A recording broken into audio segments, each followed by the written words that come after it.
Greetings, physicists. My name is Greg, and today I'll be talking about the three main ways to do mechanics in physics.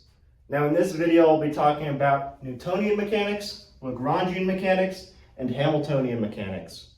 Now, there are really more than three ways to do mechanics. There's Routhian mechanics, and there's also Hamilton-Jacobi formalism, but those aren't really used very often, and even in graduate school, you'll only ever see these three types of mechanics. So let's start with Newtonian mechanics. This is the one that everyone knows. It's the one that everyone's done in high school. It's the most popular, and it's also the one that is the best for systems with a single constraint. So Newtonian mechanics relies on the analysis of forces, and it's based around Newton's second law, which says that force equals mass times acceleration, or more generally, force is equal to the time derivative of momentum.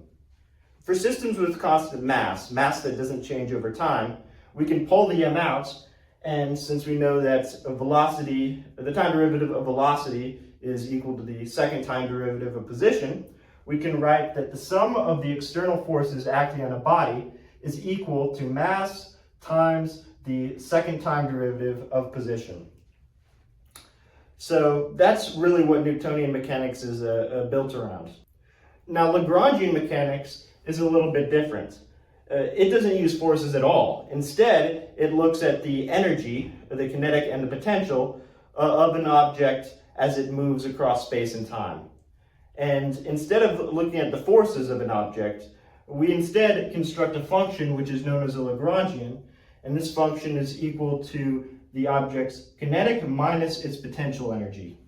We then plug this function into an equation called the Euler-Lagrange equation that says that the time derivative of the partial derivative of the Lagrangian with respect to the time derivative of the generalized coordinate minus the partial derivative of the Lagrangian with respect to the generalized coordinate is equal to 0. This is based around something more fundamental in a field of study called calculus of variations. I might derive the Euler-Lagrange equation in a future video, so comment down below if you're interested in that. And then the third type we'll talk about in this video is Hamiltonian mechanics. Hamiltonian mechanics is very similar to Lagrangian mechanics. As a matter of fact, I believe it was actually Hamilton, the inventor of Hamiltonian mechanics, that modified Lagrangian mechanics into the current form that we use today. So there's a lot of similarities between the two. But instead of constructing a Lagrangian, you construct a function called a Hamiltonian, which is equal to the sum of the momentum of each generalized coordinate times that generalized coordinate's time derivative minus the Lagrangian of the system. And the main difference between Hamiltonian and Lagrangian mechanics is that while Lagrangian mechanics uses a second order differential equation, Hamiltonian mechanics involves two first-order partial differential equations that are coupled. So oftentimes it's actually easier to solve, to obtain an analytical solution specifically to a first-order differential equations than one second-order differential equation. So without further ado, let's look at some examples of how Newtonian, Lagrangian, and Hamiltonian mechanics work for a system. Now here we have a very simple example, a simple pendulum.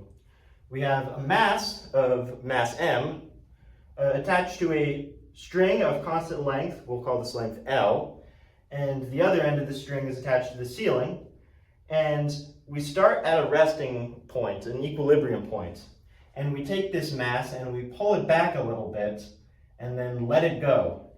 And we pull it back some angle theta, and we let it go, and it oscillates back and forth across the equilibrium position.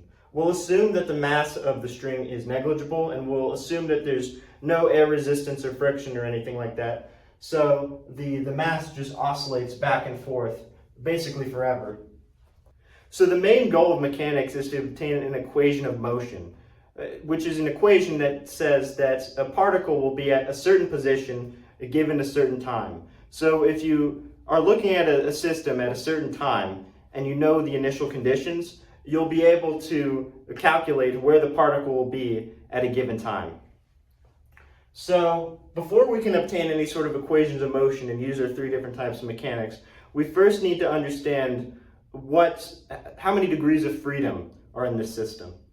So degree of freedom can be calculated by a simple formula.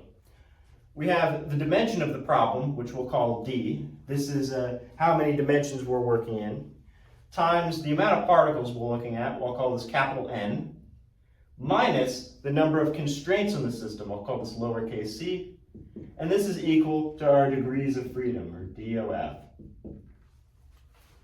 Now, for every degree of freedom, we'll have a generalized coordinate. This is mostly useful for Lagrangian and Hamiltonian mechanics. So for every degree of freedom, we'll have a generalized coordinate. And for every generalized coordinate, we'll have an equation of motion.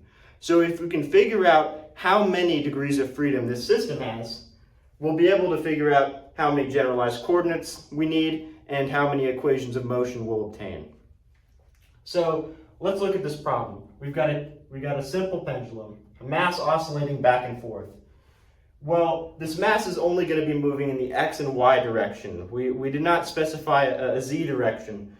And we'll define these two directions as being positive x is to the right and positive y is upward. So our little d will be 2. We're also looking at only one particle, that being the mass at the end of the string. We said that the length of the string itself, has negligible mass. So our big N will be 1. And then we only have one constraint on the system, that being the length of the string. The length of the string is fixed. In other words, the distance between the particle and its axis of rotation is a fixed distance. So that's going to be our one constraint. So using our formula, we got 2 times 1 minus 1 is 1. We have 1 degree of freedom. And therefore we'll need one generalized coordinate, and we'll get one system of equations. Or one equation, not system of equations. Now, since we know that our system has 1 degree of freedom, it's best to use Newtonian mechanics for this system. Lagrangian and Hamiltonian mechanics are most useful for systems with multiple constraints, where you have multiple degrees of freedom. They can be used for systems of 1 degree of freedom, but it's not really necessary. But for the sake of this example, I'll be using a simple pendulum for each of the 3 types of mechanics. So let's start with Newtonian mechanics. So Newtonian mechanics says that the sum of all external forces on the object is equal to the object's mass times the second time derivative of position. I'll use dots above the variable to indicate a time derivative. So a second time derivative will have 2 dots above the variable. Now let's use our free body diagram and try to figure out how many forces are acting on this mass. So we know one force is gravity, which always points downward to the ground. We'll call this mg. And the other force is the tension of the string, which points toward the axis of rotation. We'll call this t. Now what we can do is we can decompose the force of gravity into an x component and a y component. That way, both components are either pointing along the string or along the path that the mass is traveling. So to do this, we just need to do some very basic trigonometry. So this system is a right triangle, as you can see, with a hypotenuse of length L, and we have our angle theta up here. So trigonometry says that x will thus have a value of L sine theta, and y will have a value of L cosine theta. We can do a similar technique to decompose our force of gravity. So we have one component, a y component, along the path of the string, which points downward, and we have another component, an x component, which points along the arc that the mass is traveling. And trigonometry says that this angle is going to be equal to this angle right here. So using our trigonometric techniques, we can say that the y component of the force of gravity is equal to mg cosine theta, and the x component is equal to mg sine theta. Now we can use Newton's second law to obtain an equation of motion. The only external force that is not opposed is the component of gravity in the x direction.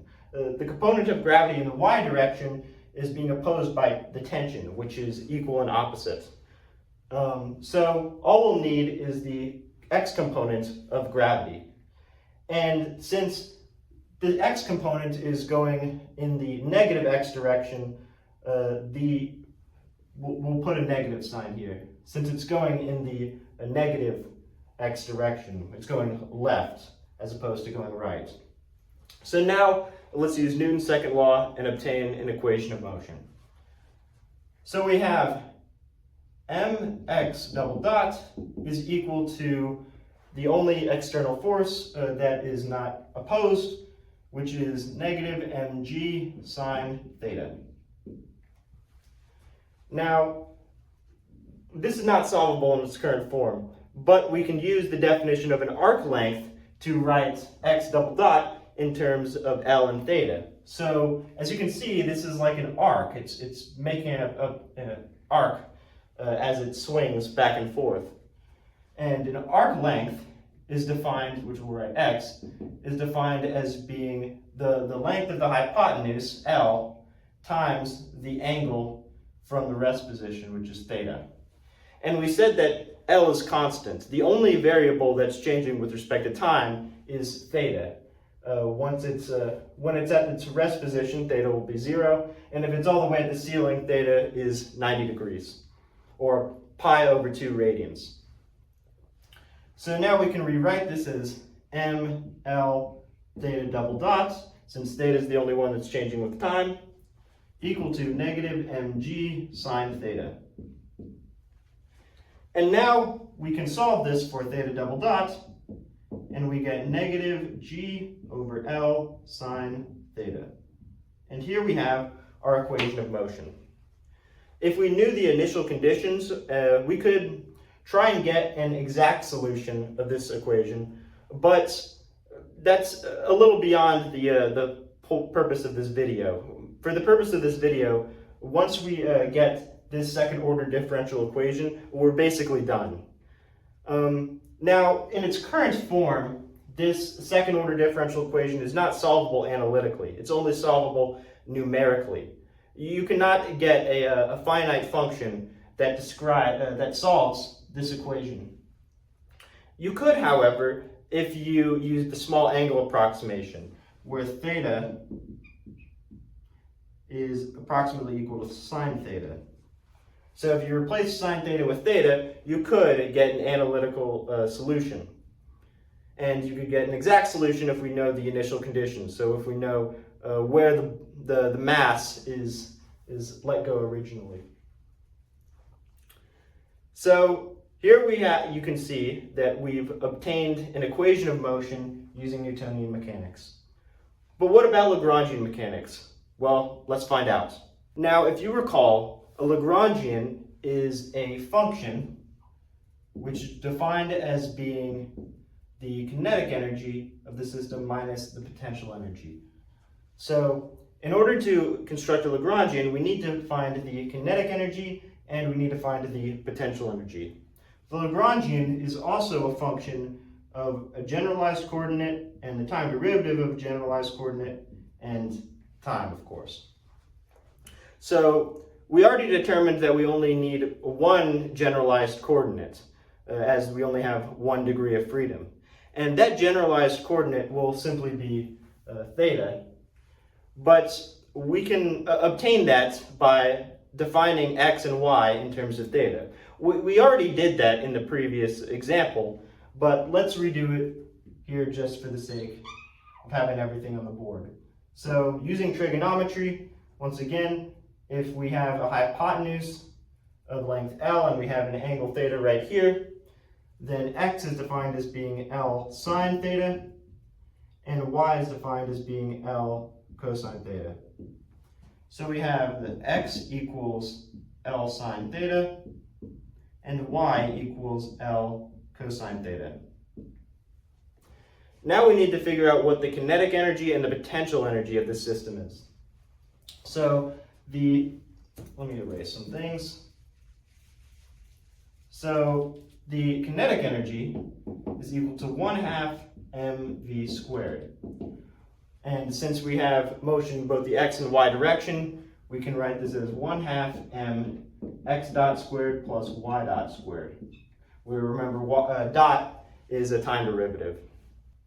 So now that we know that x is equal to L sine theta and y is equal to L cosine theta, we can write our kinetic energy in terms of our generalized coordinates.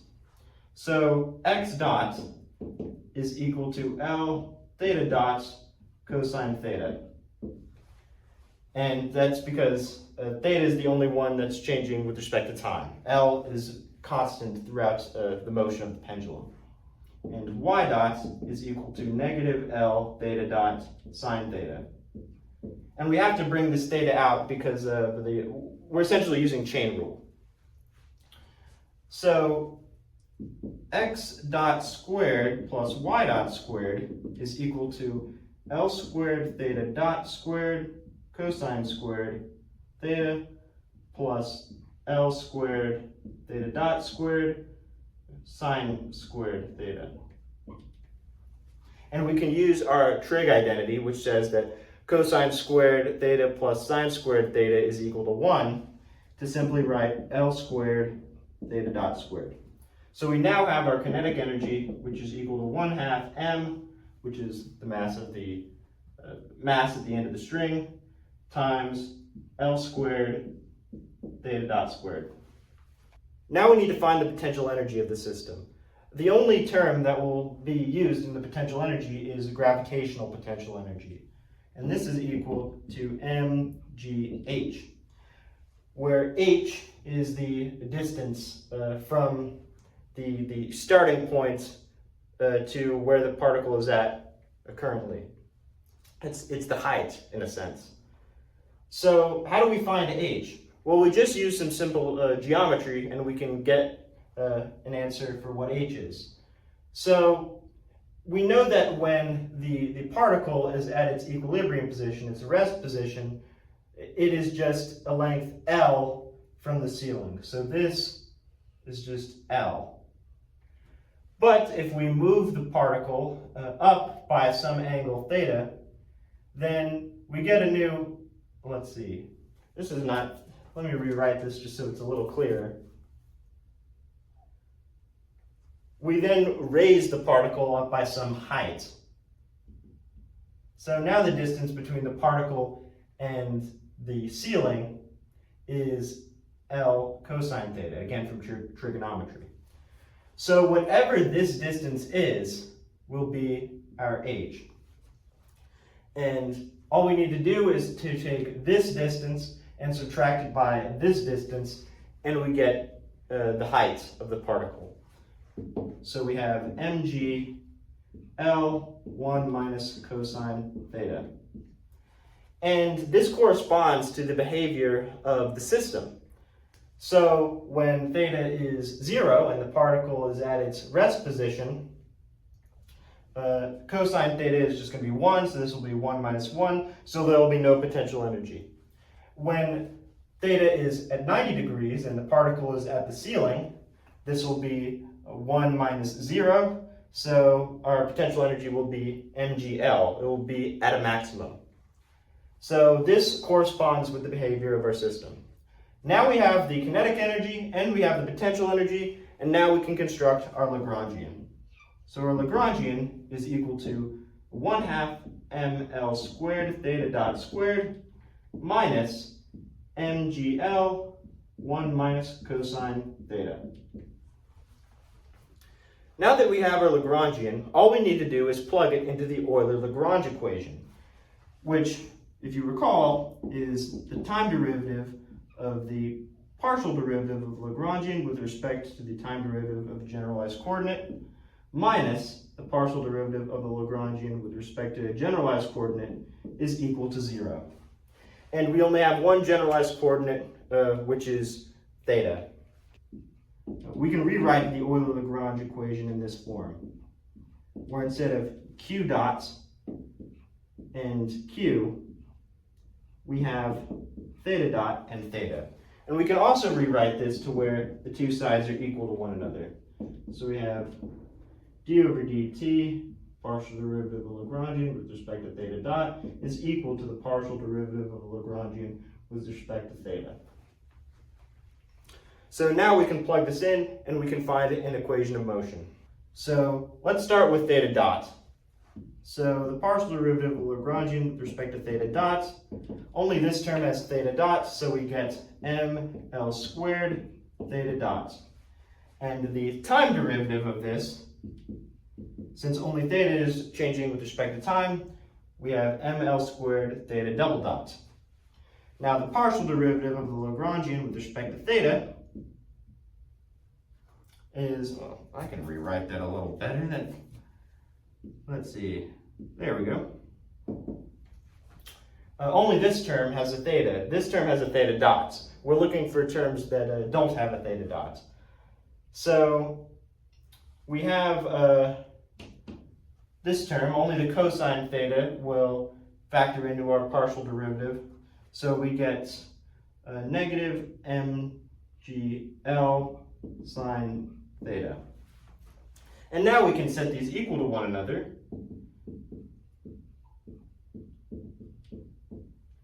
And if we solve for theta double dot, we get theta double dot equals negative g over L sine theta, which is the exact same answer as when we used Newtonian mechanics. So Newtonian mechanics and Lagrangian mechanics will get you the same answer. Pretty neat. They're equivalent forms of mechanics. Now, Lagrangian mechanics is very useful for systems with multiple constraints. Say you have a double pendulum. So instead of just one mass, you have another string and then another mass attached to that string. Or say you have a spring pendulum where you have L is no longer fixed. Now L is changing with respect to time. The spring can contract or it can expand. Or say you have some sort of really crazy system where you have a pendulum in a cart that is moving at some acceleration, and then the whole thing is in an elevator which is moving upward at some acceleration. It's something really crazy like that. Basically, you can use Lagrangian mechanics to obtain equations of motion no matter what. So it's a very, very powerful tool. Lagrangian mechanics is also very useful in field theory. So if you're a particle physicist or a high energy physicist, you'll be using Lagrangians a lot. But enough about Lagrangian mechanics. Let's do Hamiltonian mechanics now. So to start off, we need to construct a Hamiltonian. And a Hamiltonian is the sum of the momenta of the generalized coordinates times the time derivative of the generalized coordinates minus the Lagrangian of the system. And we only have one generalized coordinate, that being theta. So we can just write this as p theta, which is the momentum with respect to theta, times theta dot minus our Lagrangian. Now, we know previously that our Lagrangian is 1/2 ml squared theta dot squared minus mgl 1 minus cosine theta. But what about the momentum? What about the momentum sub theta? What value is that?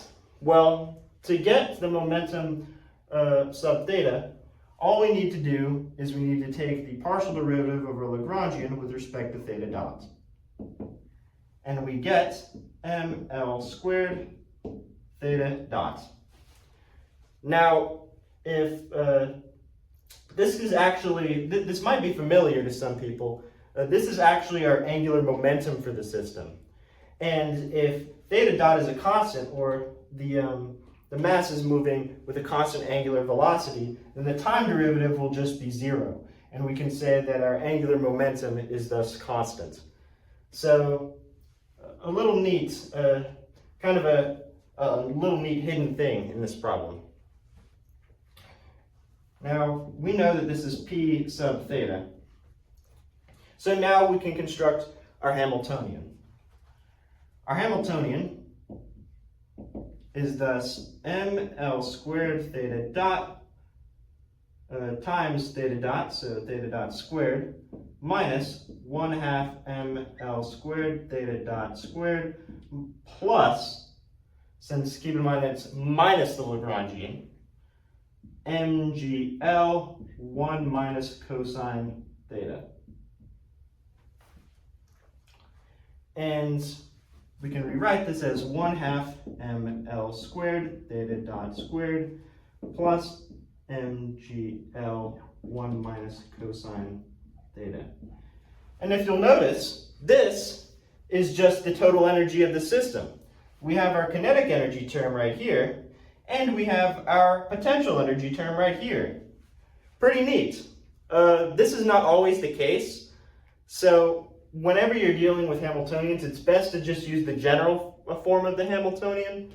But in this case, yeah, it's just the total energy. So that's pretty convenient. Now we need to apply Hamilton's equations, those two first-order partial differential equations, to get an equation of motion. So Hamilton's equations are the partial derivative of the Hamiltonian with respect to P is equal to Q dot, and the partial derivative of the Hamiltonian with respect to Q is equal to negative P dot. So now we can just take these partial derivatives and get an equation of motion. So we have partial derivative of the Hamiltonian with respect to, and we can write this actually, to make this more useful, we can rewrite the Hamiltonian in terms of our P sub theta. So we have P sub theta squared over 2ml squared plus mgl 1 minus cosine theta. And this will be useful when we're taking our partial derivatives. So we have the partial derivative of the Hamiltonian with respect to P theta is equal to P theta over ml squared, which is equal to theta dot, according to Hamilton's equations. Now we can rewrite this to just get a definition for P sub theta, the angular momentum, which is ml squared theta dot. And now we can use our second of Hamilton's equations to get an equation of motion. So we take the partial derivative of the Hamiltonian with respect to theta, and we get, let's see, this will be negative sine theta, but the negatives cancel out. So we get mgl sine theta. And then this is equal to negative P theta dot. And now we can combine our two equations and get a single second order differential equation. So we know that P theta dot is equal to ml squared theta dot. So the time derivative of this is just going to be, let's see, mgl sine theta is equal to negative ml squared theta double dot. And then once again, solving for theta double dot, which I'll do over here, we have g over L negative sine theta. So we have used all three different forms of mechanics and have gotten the same equation of motion, no matter what. So Newtonian mechanics, Lagrangian mechanics, and Hamiltonian mechanics are all equivalent forms of doing physics. Pretty neat.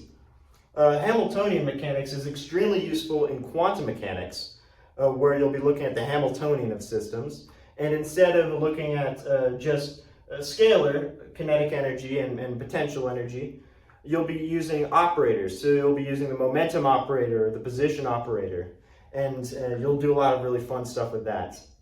So, yeah, that has been the 3 main ways to do mechanics in physics.